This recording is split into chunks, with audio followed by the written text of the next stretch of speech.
श्री स्वामी समर्थ. स्वागत आहे तुमचं माझ्या YouTube चॅनलवरती. आजचा दिवस तुम्हाला खूप छान सुखाचा समाधानाचा जाऊ देत, हीच मी स्वामींच्या चरणी प्रार्थना करते आणि आजच्या व्हिडिओला सुरुवात करते. तर आजच्या व्हिडिओमध्ये पितृपक्षामध्ये एकदा तरी आपल्याला तुळशीला एक वस्तू अर्पण करायची आहे. तर ही वस्तू कोणती आहे, ज्यामुळे पितरांचे कृपाशीर्वाद आपल्यावरती राहतील, ही संपूर्ण माहिती आजच्या व्हिडिओमध्ये मी शेअर करणार आहे. त्यामुळे व्हिडिओ स्किप न करता शेवटपर्यंत बघत राहा.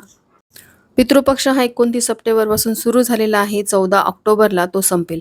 पितृपक्ष हे पितरांचे स्मरण करण्याचा काळ आहे. असे केल्याने पितर प्रसन्न होतात आणि पितृदोषापासून मुक्तीही मिळते. पितरांच्या आशीर्वादाने जीवनात प्रगती आणि मानसन्मान वाढतो. त्यामुळे पितृपक्षामध्ये आपल्याला काही महत्त्वाची कामे करायची असतात.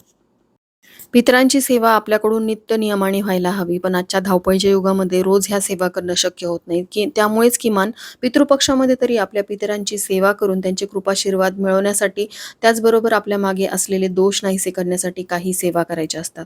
प्रत्येकाला प्रत्येक सेवा करणं शक्य होत नाही, कारण आजकाल दोघंही वर्किंग असतात.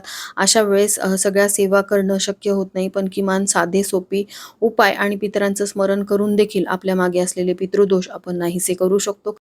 या आधीच्या व्हिडिओमध्ये पितृपक्षामध्ये तुम्हाला कोणकोणत्या सेवा करायच्या आहेत ही माहिती शेअर केलेली आहे, ज्यामध्ये तुम्हाला पितृपक्षामध्ये एक दिवा लावायचा आहे. सकाळी किंवा संध्याकाळी दक्षिणेकडे तोंड करून हा दिवा लावायचा आहे आणि पितृपक्षादरम्यान पूर्वज दक्षिणेकडून पृथ्वीवरील आपल्या नातेवाईकांकडे येतात असे सांगितले जाते.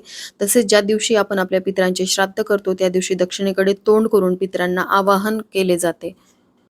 तर पितरांच्या दिव्याविषयीची माहिती, त्याचबरोबर कोणते स्तोत्र मंत्र आपल्याला म्हणायचे आहेत याविषयीची माहिती मी त्या व्हिडिओमध्ये शेअर केलेली आहे. तुम्ही तो व्हिडिओ बघितला नसेल तर नक्की बघावा, म्हणजे तुमच्या मागे असलेले पितृदोष नाहीसे होण्यासाठी मदत होईल. पण जसं मी तुम्हाला सांगितलं, प्रत्येक सेवा प्रत्येकाला करणं शक्य नाही आणि जे हे सेवा करत नाहीत पितृपक्षाच्या काळामध्ये, त्यांच्या मागे असलेल्या कटकटी समस्या देखील दूर होत नाहीत. तर ज्यांना त्या सेवा करणं शक्य होत नाही त्यांनी अतिशय साधी सोपी सेवा पितृपक्षामध्ये करायची आहे, ज्यामध्ये तुळशीला एक वस्तू अर्पण करायची आहे. या साध्या सोप्या उपायाने सुद्धा पितरांची सेवा तुमच्या हातून घडेल आणि पितरांचे कृपाशीर्वाद तुम्हाला मिळतील. बऱ्याचदा काय होतं, आपण खूप कष्ट करत असतो, मेहनत करत असतो, तरी देखील आपल्या कष्टाला मेहनतीला म्हणावं तसं नशिबाची साथ मिळत नाही. त्याचं कारण म्हणजे पितरांचे कृपाशीर्वाद तुमच्यावरती नसतात, काही पितृदोष तुम्हाला लागलेले असतात. त्यासाठीच पितृपक्षामध्ये ह्या काही सेवा करायच्या असतात. यामुळे तुमच्या मागे असलेले अडथळे दूर होतात आणि जीवनामध्ये तुमच्या प्रगतीचे मार्ग खुले होत असतात. आता ह्या सर्व गोष्टी मान्य न मान्यावर आहेत, पण ज्यावेळेस आपण पितृपक्षामध्ये या गोष्टी करतो, आपल्या घरामध्ये सकारात्मक ऊर्जा संचारते, नकारात्मक ऊर्जा आणि प्रत्येक दोषापासून आपल्याला मुक्ती मिळत असते. आणि सगळ्यात महत्त्वाचं म्हणजे तुमच्या मनाला आध्यात्मिक शांती सुद्धा मिळते. तर आता आपल्याला हा तुळशीजवळ जो उपाय करायचा आहे तो नेमका कधी करायचा आहे? तसं तर पितृपक्ष हा 29 सप्टेंबर रोजी सुरू झालेला आहे. तो 14 ऑक्टोबरपर्यंत असणार आहे. अजूनपर्यंत तुम्ही पितरांची काहीही सेवा केलेली नसेल, तर उरलेल्या दिवसांमध्ये कोणत्याही एका दिवशी तुम्हाला तुळशीला ही वस्तू अर्पण करायची आहे. हिंदू धर्मामध्ये तुळशीला अत्यंत पवित्र मानले जाते. तुळशीची पूजा ज्या घरामध्ये केली जाते तिथे लक्ष्मी नांदते अशी मान्यता आहे. ज्यांच्या घरामध्ये तुळस राहते त्यांच्या घरावरती विष्णूंची कृपा सदैव राहते. प्रत्येकाच्या अंगणात आपल्याला तुळस पाहायला मिळते. अंगण नसेल तर गॅलरी किंवा खिडकीमध्ये तुळशीचं छोटंसं रोप लावलेलं असतं आणि त्या रोपामध्ये देवी लक्ष्मीचा वास असतो. तुळशीचे रोप घरात ठेवल्याने घरामध्ये सकारात्मक ऊर्जा आणि सुख समृद्धी सुद्धा येते. सकाळी आणि संध्याकाळी तुळशीची पूजा केल्याने श्रीहरी विष्णू आणि देवी लक्ष्मीचे आशीर्वाद प्राप्त होतात. तुळशीला वास्तुशास्त्रानुसार सुद्धा महत्त्वाचा दर्जा देण्यात आलेला आहे. जसं मी तुम्हाला सांगितलं, पितृपक्षामध्ये आपले पितृ दक्षिण दिशेकडून आपल्या नातेवाईकांना भेटण्यासाठी येत असतात. अशा वेळेस आपल्या तुळशीमध्ये आपण ही वस्तू अर्पण केली तर त्यांचे कृपाशीर्वाद मिळतात आणि आपल्या मागे असलेले दोष देखील नाहीसे होत असतात. आता तुमच्या घरात ज्या ठिकाणी तुळस असेल, म्हणजे तुमच्या घराच्या अंगणामध्ये तुळस असेल, तर तिथे तुम्हाला हा उपाय करायचा आहे. तुम्ही म्हणाल, की आम्हाला अंगण नाही, आम्ही फ्लॅट सिस्टीममध्ये राहतो.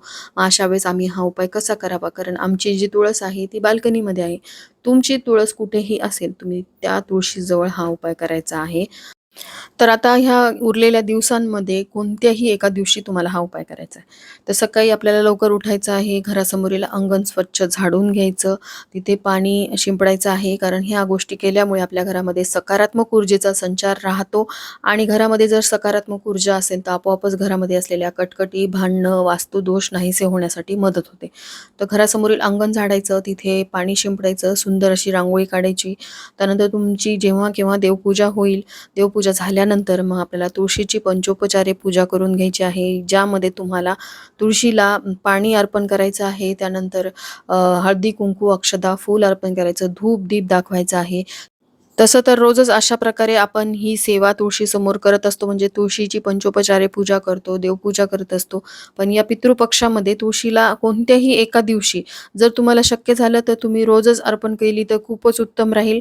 कारण ही जी सेवा आहे ती अतिशय साधी सोपी आहे. याला फारसा वेळ पण लागणार नाही आणि त्यामुळे तुमच्या घरात असलेले वास्तुदोष नाहीसे होतात, तुमच्या मागे असलेले पितृदोष नाहीसे होतात, पितरांचे कृपाशीर्वाद मिळतात.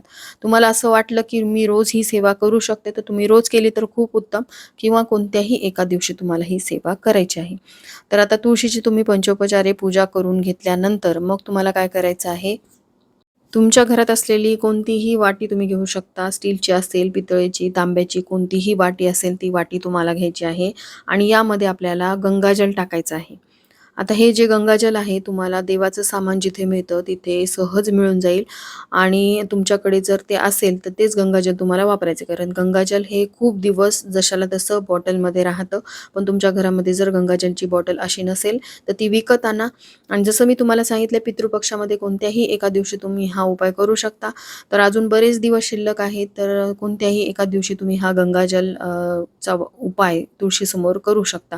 तुळशीजवळ गेल्यानंतर ती वाटी तुम्हाला तुळशीजवळ ठेवायची आहे आणि तुमच्या हातामध्ये गंगाजलची बॉटल घ्यायची. कारण पितृपक्षामध्ये स्नान आणि दानाला अतिशय महत्त्व असतं. जर तुम्ही गंगेमध्ये जाऊन स्नान जरी केलं तर तुमच्या मागे असलेले पितृदोष नाहीसे होतात. एवढं पवित्र गंगाजलाचं पाणी मानलं जातं.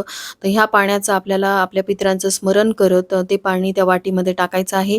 तुमच्या पितर म्हणजेच आईवडील हयात असतील तर मग तुम्ही तुमचे जे आजी आजोबा आहेत, तुमच्या पिढ्यांमधले जे पितृ तुमचे गेलेले आहेत त्यांचं स्मरण करायचं आहे आणि ओम पितृदेवाय नमः, ओम पितृदेवाय नमः या मंत्राचा जप करत ते गंगाजल तुम्हाला 5 ते 7 वेळेत त्या वाटीमध्ये टाकायचं आहे. तुमचे आई वडील हयात असतील तर तुमच्या पूर्वजांचं तुम्हाला स्मरण करायचं आहे, ज्यामध्ये तुमचे आजी आजोबा किंवा पणजोबा पणजी यांचं तुम्हाला स्मरण करायचं आहे आणि 5 ते 7 वेळा ते गंगाजल या वाटीमध्ये ओम पितृदेवाय नमः या मंत्राचा जप करत टाकायचं आहे.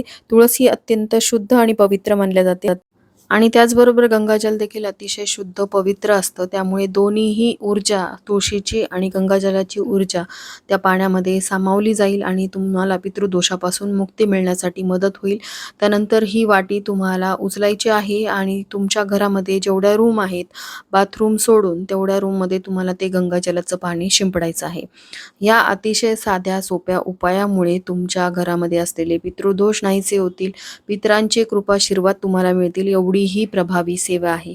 आणि जसं मी तुम्हाला सांगितलं की पितृपक्षाच्या काळामध्ये कोणत्याही एका दिवशी तुम्हाला ही सेवा करायची आहे.